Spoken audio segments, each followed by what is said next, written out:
السلام علیکم ورحمۃ اللہ وبرکاتہ۔ معاون اردو چینل میں آپ کا استقبال ہے۔ ناظرین گرامی، آج اردو درجہ 1 کے بچوں کے لیے نمونہ کے طور پر نقل پیش خدمت ہے۔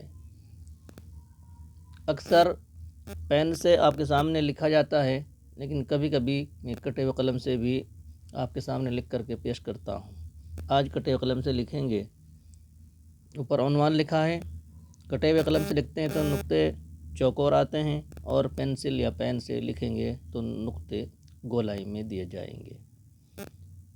پر عنوان لکھا ہے 20 تاریخ 7واں مہینہ ہے اور بروز بدھ ہے، سن 1446 ہے۔ شروع کرتے ہیں۔ برابر میں گنتی لکھی جائے گی، حاشیہ چھوڑ کر کے لکھیں گے۔ الف، پہلا الف ہے تو لائن سے ملا کر کے لکھیں گے۔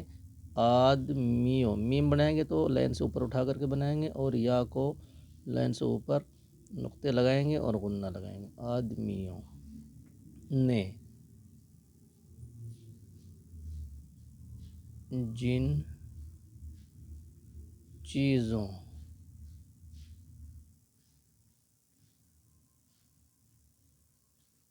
کاف کو بالکل سیدھا الف کی طرح لائیں گے اور اوپر سے کش لگائیں گے۔ دیکھا، یا کو اوپر بنائیں گے، دو چشمی ہے، کھے بن گیا اور الف لگائیں گے، اوپر لے جائیں گے۔ دیکھا، بھے کو لائن پر اور الف اوپر جائے گا، اور لام الف اوپر سے نیچے کو پوری لائن میں بنائیں گے۔ پہلی کتاب کے پہلے درجے کے بچے، اردو درجے کے بچے بڑا بڑا لکھتے ہیں۔ دیکھا بھالا، یا سمجھا، سین کو اور اوپر سے بنائیں گے تاکہ میم بھی بن جائے ہمارا، اور جیم یعنی جھے دو چشمے کے ساتھ لائن تک آ جائے، اتنا اوپر اٹھا کر کے ہم سین پہلے ہی اوپر بنائیں گے۔ سمجھا، بے کو اوپر سے الف کی شکل میں بنائیں گے، اور جھے کو اوپر سے اٹھا کر اور الف لائن پر اور سیدھا لائن تک لے جائیں گے۔ بوجھا ہے، اردو میں ادھر پورا صفحہ استعمال ہوتا ہے، دائیں طرف حاشیہ چھوڑا جاتا ہے۔ ان سب، پہلا الف ہے تو لائن سے ملا کر کے لکھ دیں گے اور نون بنائیں گے۔ ان، سین اور بے لائن پر نوک سیدھی بنائیں گے۔ ان سب کا، گولے میں بنائیں گے چھوٹے کی طرح اوپر سے، اور الف اوپر لے جائیں گے، اور کاف کو، کاف کی جو علامت ہے مرکز، اوپر سے لگائیں گے۔ ان سب کا نام، میم کو لائن سے نیچے اتاریں گے۔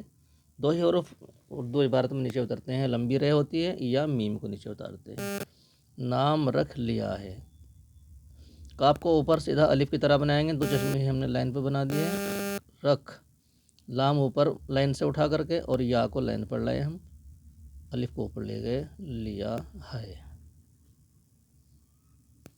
نام لینے سے، میم نیچے، لینے، لام کو اوپر سے بنائیں گے، شوسا اور نون کا شوسا اور نیچے، اور بڑی یا کو ہم پورا لائن پر لکھیں گے، لینے سے۔ چیز، چے اوپر اٹھا کر اور یا، یہ گولائی آنے کے بعد میں شوسا اس میں خود بخود ہی بن جاتا ہے۔ سمجھ، سین کو اچھا خاصا اوپر اٹھا کے بنائیں گے۔ میم، میم کا بناتے وقت ادھر نکالیں گے، ہاتھ نیچے کو رکھیں گے۔ اب یہاں جھے بنائیں گے اور لائن سے نیچے نہیں اتاریں گے۔ چیز سمجھ میں، میم کا سر گول بنایا اور یا اور غنہ بنا دیا۔ یہ لائن ہماری مکمل ہوئی ہے۔ کوشش کریں گے ادھر بھی برابر رہے، اور جو لائن آتی ہے اس سے آگے تک کے لکھیں گے، پورا صفحہ استعمال کریں گے۔ خوبصورتی کے لیے ادھر برابر تھوڑی جگہ چھوڑ دیتے ہیں تو زیادہ خوبصورت اچھا لگتا ہے۔ سمجھ میں آ جاتی ہے، پہلا الف ہے تو لائن سے ملا کر کے بنایا، جیم اوپر اٹھا کر کے بنائیں گے لائن سے، اور تے کو یہ والی ہے اوپر جھکا کر کے بنائیں گے اور اس میں یا بنا دیں گے۔ آتی، آ جاتی ہے۔ نام لے کر، میم کو نیچے اتاریں گے، لے لائن سے اوپر بنایا اور کاف کو لائن پر بنایا، لے کر۔ پے، یہاں سے کاف کو چھوٹی ہے کی طرح بنائیں گے اور اوپر سے اس میں کش لگا دیں گے، لے کر پکارتے ہیں۔ میم یہاں اس کا سر گول بنتا ہے، موٹا بنتا ہے، اور ہے کا سر یہاں سے باریک رہتا ہے۔ پکارتے ہیں، نام لے کر چیز کو بتاتے ہیں، میم نیچے جائے گی، لے کر الگ الگ بھی بنا سکتے ہیں،